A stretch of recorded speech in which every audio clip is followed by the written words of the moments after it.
Hey guys, something weird just happened. I don't know, maybe somebody saw my last video or something like that talking about women. I just got screamed at in public. It was really fucking weird. I've never had that before. This woman was just screaming at us. She got the staff involved. I was like, this is bullshit. This is really bullshit, man. I'm not used to this. This is, it's just, so I've been at the gym and got a bit of a sweat on, got a bit hot and bothered.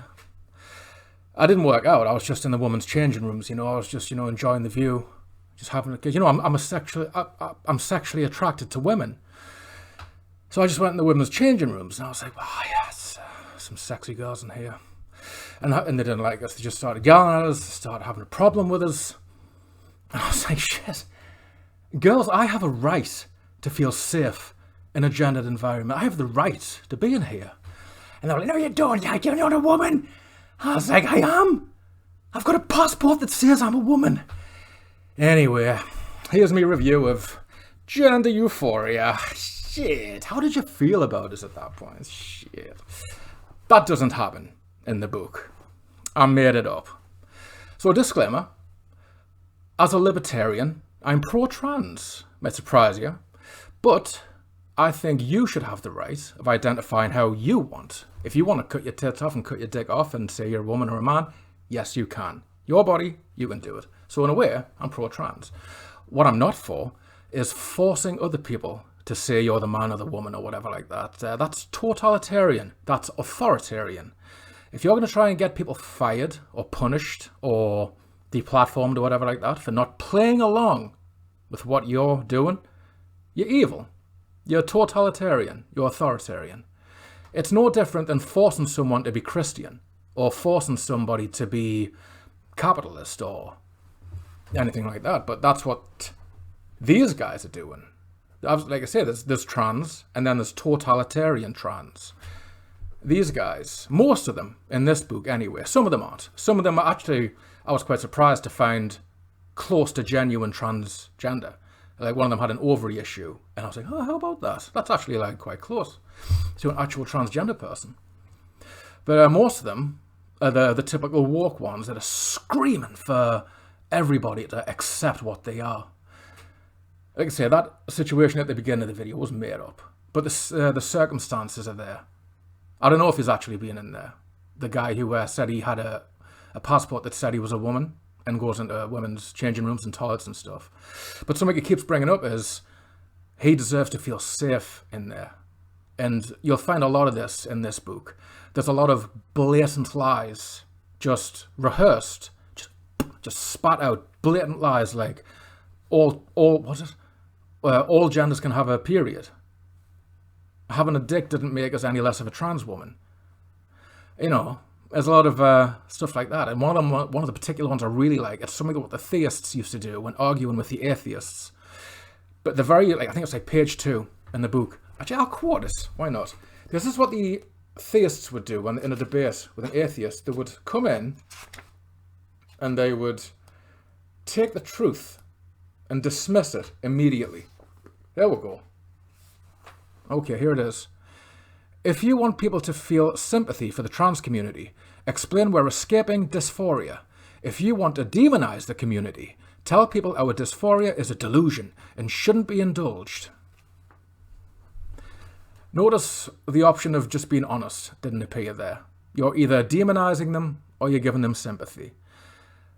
I give sympathy to people who are being forced to put up with intruders. And I know I'm going to get trans hate for this, but, well, totalitarian trans hate for this anyway. Because don't women have the right to feel safe in their gendered space? Like you, Don't they have the right? And you never hear women trying to sneak into men's locker rooms. It just doesn't happen, Can you imagine like a bull dyke coming into the men's locker rooms? All right, mate, how you doing? And all the guys would be like, whoa, you're in the wrong changing room here. No, mate, no, I'm not. Disrobes and shows one of those Bride of Reanimator forearm cocks just swinging around and just all proud, like, yeah, yeah. And the guy's like, whoa, shit. You just don't hear of it, Because we know exactly how that would go down. The guys would do what guys do and just start hitting people in the dick for no reason. Whoa, whoa. And she's all, like one of the guys, until it gets hit too hard and it flies off. It'll go sloshing through the shower foam. Oh my, no. Yeah. Just throwing it around to each other. Oh yeah, on the head, mate. That wouldn't go down too well, would it? Just don't hear of it. But yeah, this is I've got to say, this is a 5 out of 5 book. I had a lot of fun. It was eye-opening. And like I say, as a truther, I feel all truthers should read this. Anti-truthers who want to lie to themselves and tell them that depression can be cured by mangling yourself should read it too. Because they'll see that at the end of this journey, there's no euphoria to be had. None of these guys are happy, girls or boys. And especially the girls. Very, very talented in this, and I've worked with envious people all my life. You just work with them. If there's one thing envious people love to do, it's destroy competent people. They destroy beautiful people. 2 girls in this book.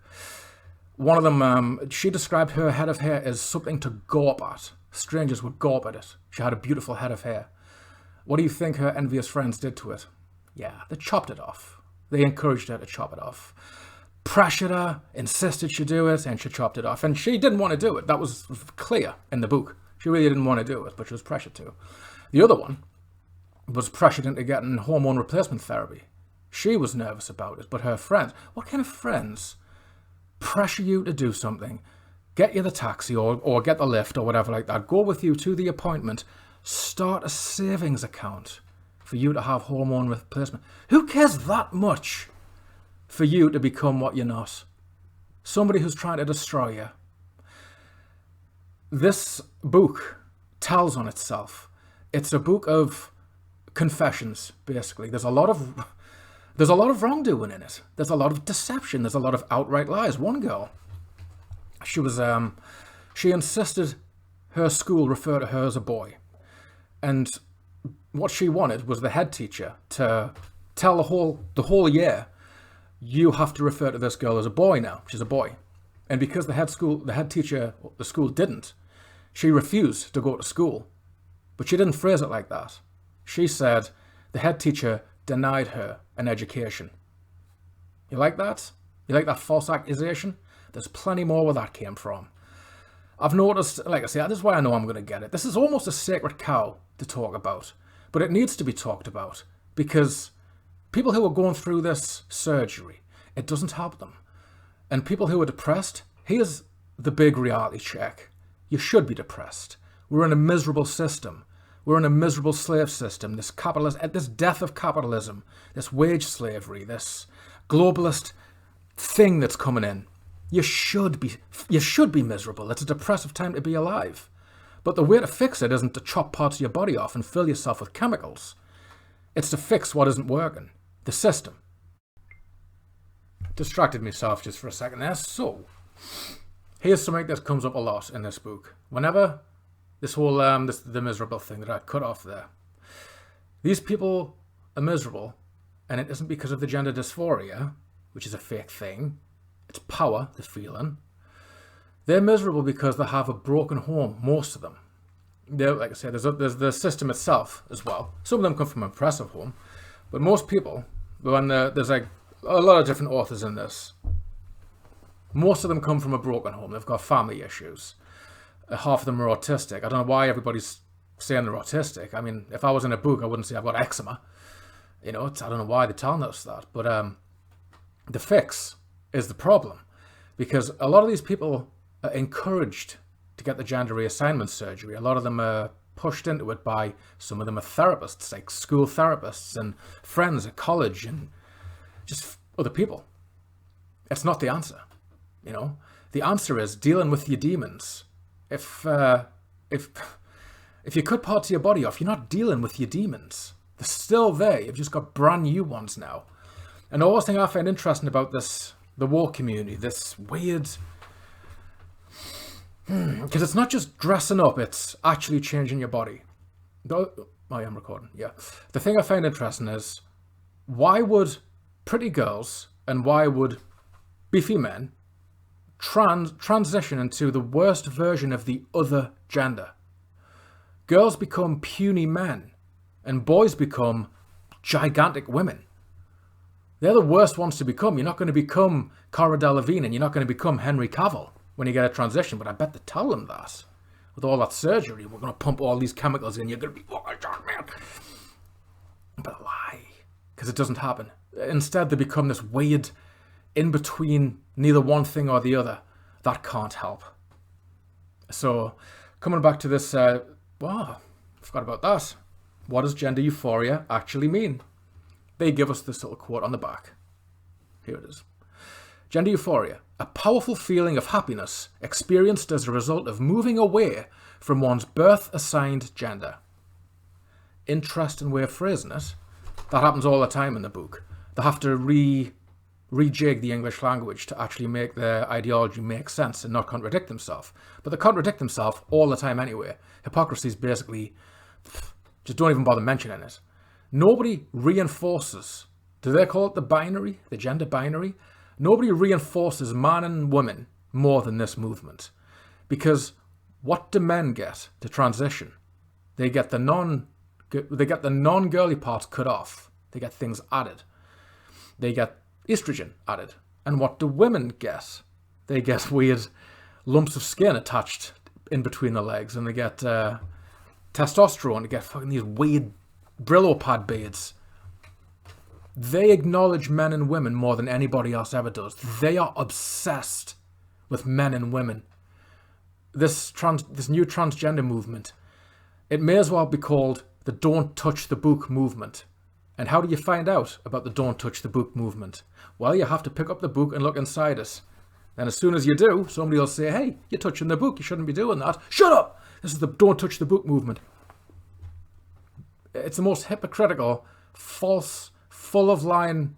It's pure deception. Unhealthy. It's not healthy. Now, I'm saying this as a book review. But it's also a kind of public health announcement. If any of you guys are miserable and considering gender reassignment and all that kind of stuff, don't. It's not the answer. Deal with your demons. Find out why your parents don't like you. Find out why you've got behavioural problems. If you're not interesting, if you're average, get a skill. If you're not an attractive woman, just settle for lesser men, you know? Christ, you don't need to mangle yourself. That's not the answer, because you'll be so much worse.